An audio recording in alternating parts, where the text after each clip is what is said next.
Bonjour à tous. Alors aujourd'hui, je fais la dernière partie de mon témoignage car j'ai reçu plein de messages. C'est quand que tu recommences? C'est quand que tu reprends? Donc voilà, j'ai fait les petites notes. Voilà, et donc on va faire au mieux pour être cette fois-ci court et efficace. Donc, quand je vous ai laissé, je déménageais avec mon mari et mon fils, donc de Mérignac à Bru qui se trouve en Bretagne. Juste pour vous dire, avant de déménager, j'avais déjà envoyé un petit message sur le site internet de l'EPUDF pour les avertir que voilà, on déménageait, donc on voulait les rencontrer pour avoir des petits conseils. Et donc, c'est Jean-Pierre, le président du conseil presbytéral, donc à cette époque, qui m'avait répondu, qui m'avait invité à prendre un café avec sa famille pour pouvoir discuter de choses et d'autres. Alors, donc, nous arrivons à Bruce, là se passe bien, on emménage. Donc, c'était un vendredi. J'étais tellement fatiguée du week-end qu'on n'a pas été à l'église tout de suite, mais la semaine qui suit. Donc, nous allons à l'église avec mon mari. Il n'est pas croyant, mais je trouve important qu'il puisse se présenter. Le premier culte se passe très bien. Donc, à la fin, je vais me présenter, parler à tout le monde, au pasteur, la famille du pasteur. Et là, je pose les questions qui me tiennent à cœur, à savoir, y a-t-il un groupe de prière déjà en place? Qui dois-je contacter?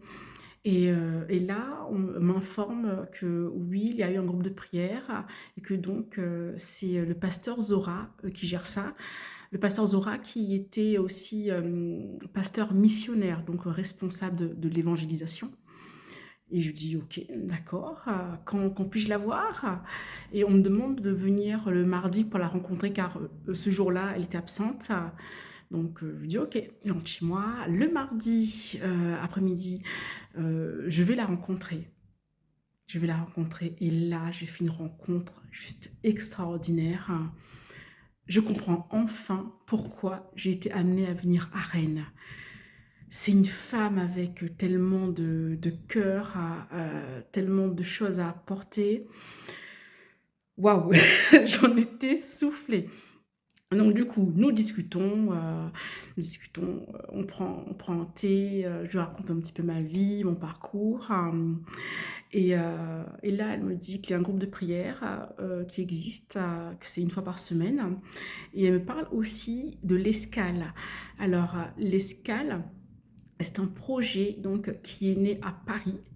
Et là, maintenant, il allait être mis en place à Rennes, à l'église protestante réformée unie de Rennes. Donc c'est une salle qui communique avec l'Église, où on accueille des croyants et des non-croyants pour parler de Dieu. Des gens qui ont des questions mais qui n'osent pas rentrer dans une église, qui n'osent pas solliciter.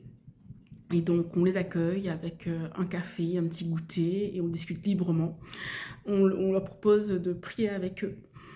Et puis on les invite à revenir cette fois-ci à un culte. Et donc, voilà, elle m'explique tout ça. Et je suis tellement emballée. Je suis jeune dans ma foi, mais j'ai aussi tellement envie d'aider. Donc, je m'engage dans le groupe de prière et à l'escale. C'était une vraie bénédiction. Donc, on pouvait avoir à certains moments personne, ou 5 ou 10, on ne savait jamais d'avance. Ce que je retiens, c'est les jours où il n'y avait personne. J'étais là assise. Elle me parlait, j'écoutais, elle m'enseignait. J'avais des questions, peut-être des questions bêtes pour certains, mais comme moi, je n'avais pas fait de transition entre le catholicisme et le protestantisme. C'était vraiment une bénédiction pour moi de pouvoir apprendre d'elle. Donc voilà pour le côté reine. Donc grâce à elle, j'ai appris la bienveillance. La bienveillance et surtout j'ai appris d'arrêter les commérages. C'est un défaut que j'ai acquis dans mon enfance à La Réunion. C'est que on parle tout le temps sur les gens, tout le temps, pour un oui, pour un non, ça devient une habitude, ça devient normal. Et là, à Rennes, j'apprends à devenir bienveillante, euh, à ne plus parler pour rien. Au contraire, j'apprends que il faut prier pour les gens. Ce n'est pas parce que les gens sont à l'église qu'ils n'ont pas de besoin, qu'ils n'ont pas de problème, qu'ils n'ont rien à régler. Au contraire. Voilà, l'église, c'est une communauté comme une autre, hein, où il y a toutes sortes de gens qui ne sont pas au même niveau spirituel, qui ont besoin d'aide. Et donc, il est important d'avoir de l'empathie, de la bienveillance et de ne surtout pas juger. Alors, quelques mois passent. Au début, je me sens revigorée car je sens les gens qui sont engagés, qui sont contents d'être là. Euh, Parce qu'à Mérignac, j'adorais ma communauté, mais ça manquait un peu de jeunesse. Et là, je vois tout type de personnes, jeunes, moins jeunes. Donc, c'était vraiment très éclectique. Donc, voilà, les premiers élans, je me sens bien. Mais le temps passant, je commençais un peu à perdre cette ardeur pour plusieurs raisons. La première raison, c'est que suite à une réorganisation de l'Église, donc la fonction de Zora, pasteur missionnaire, a été arrêtée. Et ensuite, j'avais des attentes euh, que j'avais eues à Mérignac. Je m'étais tellement habituée à cette intimité à Mérignac que je recherchais la même chose à Rennes. Alors que chaque communauté est différente. C'est compliqué de vouloir superposer une communauté à une autre. Et ce qui me manquait également, c'est la taille de l'église. Mérignac était une petite église très familiale. Et donc, du coup, je n'étais pas prête à aller dans une église beaucoup plus grande. Ces différents épisodes m'ont beaucoup appris. Car en effet, j'étais triste. J'étais triste car la communauté de Mérignac me manquait énormément. Euh, le pasteur Zora me manquait énormément également. Et j'ai fini par comprendre que ça ne servait à rien d'être triste. J'ai prié pour être apaisée. Et maintenant, je sais que le regret est un poison. Il ne faut pas regretter. Il faut remercier. Remercier pour ce temps béni passé ensemble et être reconnaissant à Dieu de nous avoir permis tous de nous rencontrer. Maintenant, passons à mon déménagement. Nous avons prospecté un peu partout. Maintenant qu'on était à Bru, on a eu le temps de voir quelle ville nous intéressait. Et nous avons déménagé à Vieux-Vie-sur-Couesnon, un petit village sympathique de 1600 habitants, où il y a la fibre optique, l'école à moins de 10 mètres et surtout une église, car c'était important dans mes critères pour le choix de notre future maison. Il y a une église catholique en face de chez moi, où il y a une messe une fois de temps en temps, car c'est un prêtre qui passe de village en village. Donc, vous me direz, c'est mieux que rien, car je n'avais pas le permis. Je l'avais loupé juste avant d'emménager. Donc, je me retrouvais coincée dans mon village, sans pouvoir aller au culte. Ce fut 2 ans compliqués. Au début, j'ai trouvé ça difficile. Il me manquait ce lien fraternel, il me manquait les prédications. Donc, j'ai commencé à aller sur YouTube, chercher des enseignements. Et là, je suis tombée sur une prédication du pasteur Dorothée Ragia. Et elle avait invité le pasteur Atoms Mbouma. J'ai tellement aimé leur façon de parler, leur façon d'enseigner, que j'ai envoyé un message, car à la fin de la prédication, il disait, voilà, si vous avez envie de rencontrer Dieu, si vous voulez en savoir plus, envoyez un message sur WhatsApp à tel numéro et on vous répondra, on vous prendra en charge. Ce que j'ai fait.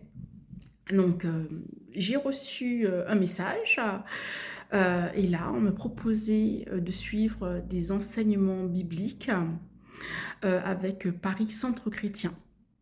Donc, il s'agit de cours de croissance pour débutants. Des cours totalement gratuits. je me suis inscrite et j'ai beaucoup appris, car je ne voulais pas périr par faute de connaissances. Mon amie Grace, qui était consciente de ma détresse spirituelle, oui, je dis détresse, et c'est le bon mot, car je pleurais au téléphone quand je l'appelais, ah, tellement ça me manquait d'avoir une église.